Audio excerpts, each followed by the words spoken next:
অভিনেতা রাহুল অরুণোদয় ব্যানার্জি রাহুল ব্যানার্জি নামেও পরিচিত 2026 সালের 29শে মার্চ ওড়িশার তালসারিতে একটি টেলিভিশন সিরিয়ালের শুটিং চলাকালীন ডুবে গিয়ে মর্মান্তিকভাবে পরলোক গমন করেছেন।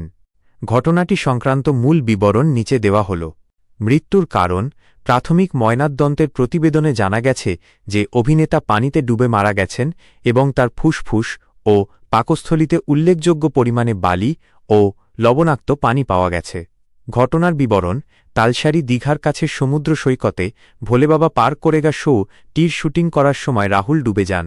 প্রতিবেদন থেকে জানা যায় তিনি সমুদ্রে শুটিং করছিলেন এবং বেশ কিছুক্ষণ পানির নিচে ছিলেন। পুলিশি তদন্ত প্রাপ্ত তথ্য অনুযায়ী তিনি 1 ঘণ্টারও বেশি সময় ধরে জলে ডুবেছিলেন। এই তথ্যের ভিত্তিতে ওড়িশা পুলিশ একটি তদন্ত শুরু করেছে। পূর্ব মেদিনীপুর জেলা পুলিশ একটি অস্বাভাবিক মৃত্যুর মামলা দায়ের করেছে। প্রতিক্রিয়া এই ঘটনাটি বাংলা চলচ্চিত্র ও টেলিভিশন জগতে ব্যাপক চাঞ্চল্য সৃষ্টি করেছে এবং সহকর্মী ও বন্ধুরা শোক প্রকাশ করেছেন।